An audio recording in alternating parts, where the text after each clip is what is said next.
Joining me now with reaction to my opening statement and all the developing news tonight is President Trump's attorney, Rudy Giuliani. All right, good evening, Mr. Mayor. First of all, I want to thank you for being with us tonight. Hi. Okay, so pleasure, today Judge. we get this New York Times article, and the New York Times is suggesting that Don McGahn, the president's White House counsel, is cooperating with the special counsel Mueller, the New York Times suggesting that he's being teed up to take a fall for the president. What do you think of this? Well, I think you're right that the article could sound that way, but the reality is that the president encouraged all the people who testified to tell the truth, to take as long as they needed to do that.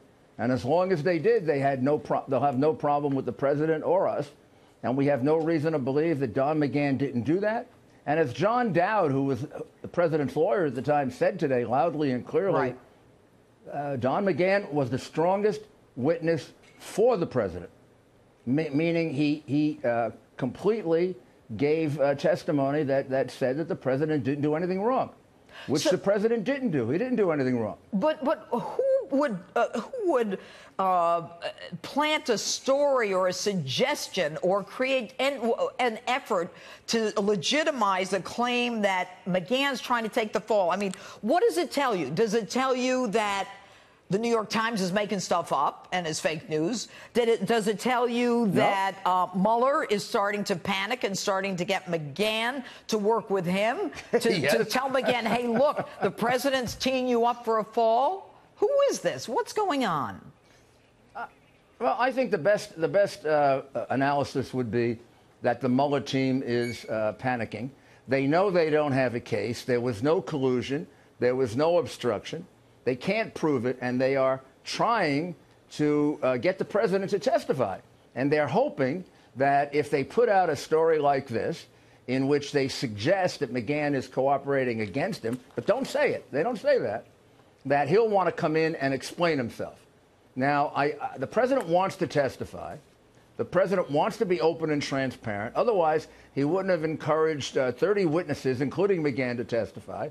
He wouldn't have turned over 1.4 million documents. He wouldn't have not exerted executive privilege as he did if he didn't believe that he didn't do anything wrong. But he's not going to be trapped into perjury. We're not going to allow it to happen where he tells the truth, some other guy is lying, and they're going to believe, like Comey, the guy who's lying. Right. Right. Let me read this. This is a McGahn statement from White House counsel McGahn.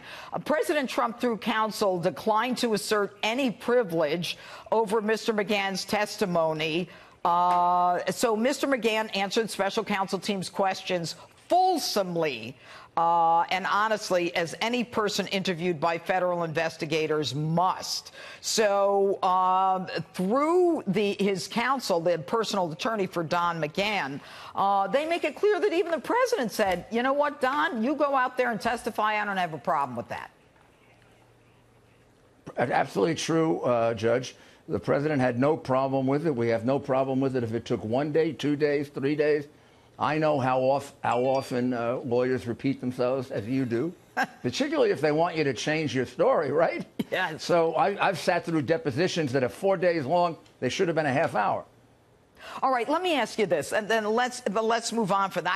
I just think that the placement of this story, Mr. Mayor, so close to, the point where Americans are fed up with this investigation of Bob Mueller, and they're sick of the special counsel. But I can't help but think that it may have some connection to the Manafort case. Now, we've got this tax case from 2007 having nothing to do with Russian collusion. Manafort is in solitary confinement 23 hours a day from 2007 case. Do you think Mueller's panicking about the verdict in that case?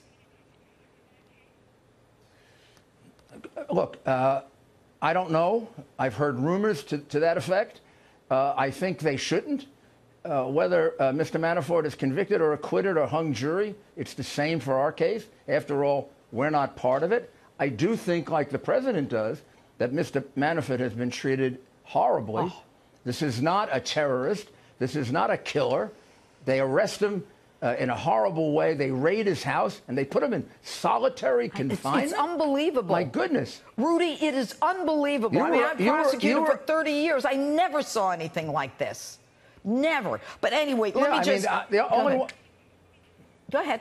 The only one I can remember I ever had put in solitary confinement was Carmine the Snake Persico, because he offered $400,000 to kill me, and I was insulted that it was so little money. I don't mean to laugh, but obviously that wasn't going to work. I wasn't worried about that. But I just think that they are pressing really hard right now that try to get Donald Trump to testify. And I think that there's a lot more psychology to this story than anything else. And when Mueller comes out, and I'll say it because maybe you can't, and he says, or one of his people says, we got 4 times more evidence in the next Manafort case, that tells me that they may be shaken a little. What say you, or can you? Look, I can't say much about that. I can kind of listen to the people that are giving out rumors and say there may be something to it, but I don't know. And the reality is, like the president, I really feel that Mr. Manafort has been treated pretty close to horribly. Yeah, well, I'm sure there are a lot of people that will agree with you, even the judge, T.S. Ellis. Anyway, Rudy Giuliani, thanks for taking time out of your night tonight. Thanks, Judge. Thank you very much.